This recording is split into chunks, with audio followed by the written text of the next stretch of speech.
हरे कृष्णा। शिला जीव गोस्वामी की जय, शिला सुधी गौर भक्तबृंद की जय। আজকে শিলা জীব গোস্বামীর শুভ তিরোভাব দিবস। তো চলুন আমরা তার জীবন চরিত্র নিয়ে কিছু আলোচনা করি। বিক্রম সম্বত 1568 সালে আপনি পশ্চিমবঙ্গের মালদা জেলার রামকেলি গ্রামে জন্মগ্রহণ করেন। আপনার পিতা বল্লভ, তিনি অনুপম নামেও পরিচিত ছিলেন। তিনি প্রথম থেকেই মহাপ্রভুকে শ্রী রামচন্দ্র রূপে ভজনা করতেন, তাই তিনি তার নিত্য লীলাতে শ্রী রামচন্দ্রের ধাম প্রাপ্ত হয়েছিলেন।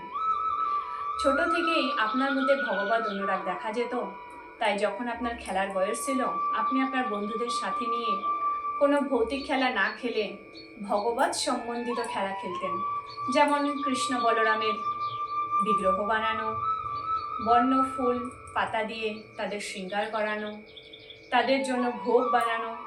তো আপনি যখন সেই বিগ্রহকে ভূমিতে সাষ্টাঙ্গ প্রণাম করতেন, তখন যেন মনে হতো যে সোনার পর্বত যেন ধুলিতে গড়াগড়ি খাচ্ছেন। তো এইভাবে আপনার ছোট অবস্থা কাটে। আপনি ধীরে ধীরে বড় হন।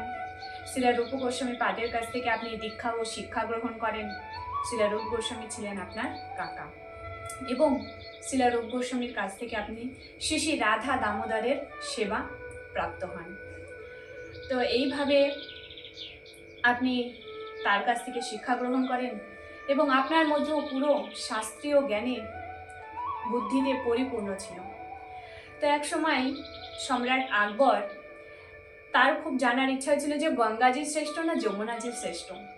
তো সেই প্রশ্নের উত্তরের জন্য আপনাকে তার দরবারে তিনি ডেকে পাঠান। আপনি তার দরবারে আসেন। তো সবার সামনে বসে আপনি অত্যন্ত বুদ্ধিমত্তা সহকারে সেই প্রশ্নের জবাব দিয়ে বলেন, গঙ্গাজি তো ভগবানের চরণামৃত, আর যমুনাজি ভগবানের পাটরানী। তো সেই হিসাবে যমুনাজি গঙ্গাজি থেকে শ্রেষ্ঠ। তো এই উত্তর সবাই সহর্ষে স্বীকার করে নেন। তো এইভাবে আপনি বৃন্দাবনে থেকে ভজন সাধন করছিলেন রূপ গোস্বামী পাদের আশ্রয় থেকে।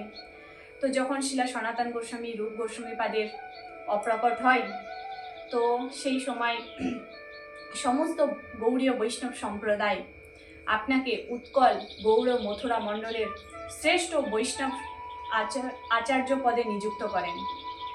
আপনার প্রাকট্যকালেই শিলা কৃষ্ণদাস কবিরাজ গোস্বামী শ্রী চৈতন্য চরিতামৃত রচনা করেন। শ্রী চৈতন্য চরিতামৃত রচনা করার পর গৌড় থেকে শ্রীনিবাস, নরোত্তম এবং দুঃখী কৃষ্ণদাস বৃন্দাবনে আসেন। তো তাদের মধ্যে আপনি প্রচারকের ভূমিকা দেখে আপনি তাদেরকে আচার্য, ঠাকুর মহাশয় এবং শ্যামানন্দ নাম দিয়ে আপনার স্বরচিত গ্রন্থ এবং পূর্ববর্তী আচার্যদের গ্রন্থ নিয়ে আপনি গৌড় দেশে নাম প্রচার করার জন্য পাঠিয়ে দেন। আপনি বিভিন্ন গ্রন্থ রচনা করেন। তার মধ্যে কিছু বিখ্যাত রয়েছে, যেমন ষট সন্দর্ভ, ভগবত সন্দর্ভ, শ্রী গোপাল চম্পু প্রভৃতি। তো বৈষ্ণব শিরোমণি আপনি 1653 সালে 85 বছর বয়সে শ্রী ধাম বৃন্দাবনে নিত্যলীলায় প্রবেশের সময় আপনি আপনার নিত্য স্বরূপ বিলাস মঞ্জুরি রূপে আপনি শ্রী শ্রী রাধা দামোদরের নিত্যলীলায় প্রবেশ করেন। আপনার সমাধি মন্দির শ্রী শ্রী রাধা দামোদর মন্দিরের পেছনে রয়েছে, এবং আপনার ভজন কুঠি রয়েছে শ্রী শ্রী রাধা কুণ্ডের কাছে, ললিতা কুণ্ডের কাছে আপনার ভজন কুঠির। তো আজ এই আপনার শুভ পুণ্যতিথিতে, তিরোভাবের পুণ্যতিথিতে আমি আপনার শ্রী চরণ কমলে দণ্ডবাদ প্রণতি নিবেদন করি এবং আপনার কৃপা প্রার্থনা করি।